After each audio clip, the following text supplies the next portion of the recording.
Non, Francis Ngannou ne nous a pas trahis. Francis Ngannou n'a pas oublié ses valeurs.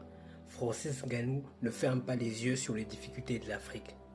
Vous devez comprendre ce que je vous avais expliqué la dernière fois.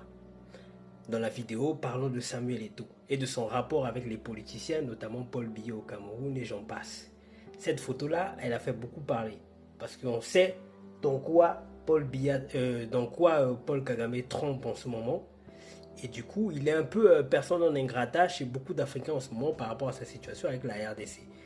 Écoutez, je vais me le répéter. Il faut qu'on arrête de voir en chaque Africain un potentiel activiste. Vous comprenez? Il y a de ces gens qui préfèrent investir pour l'Afrique parce qu'ils n'ont pas forcément les couilles de devenir des activistes. Ce n'est pas donné à tout le monde. Par contre, ils veulent investir en Afrique, faire des choses pour la jeunesse, donner une opportunité à la jeunesse de façon à ce que cette jeunesse puisse écrire les mêmes histoires qu'eux. Tu vois, des personnalités publiques d'Afrique qui ont réussi, que ce soit au niveau continental ou international, ont aussi chacun le rêve de se dire je veux donner cette chance à la jeunesse africaine, je veux faire un prochain Eto'o, je veux faire un prochain Ngannou, je veux faire un prochain Fally Ipupa et ainsi de suite.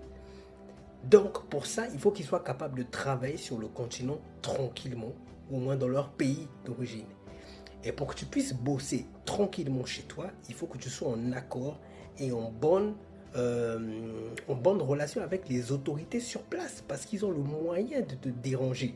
Ils ont le pouvoir juridique, médiatique et militaire. Ça veut dire que si tu ne marches pas, si tu marches sur leur plate-bande, que tu t'opposes à eux, tu deviens officiellement un activiste et ils te barrent la route. Et où est l'intérêt? Où est l'intérêt? Francis Ngannou, ce qu'il sait faire, c'est se battre. Il tape les gens pour vivre.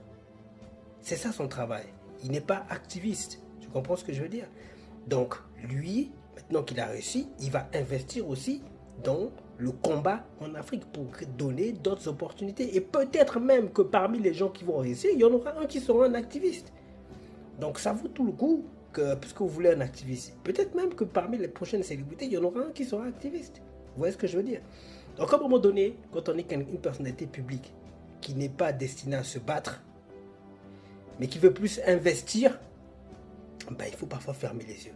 C'est le sacrifice qu'il faut faire. Vous comprenez? Il faut s'asseoir sur certaines choses. C'est comme ça, le jeu, il est comme ça. On n'a pas le choix. Il faut des gens qui se battent. Il faut des gens qui investissent.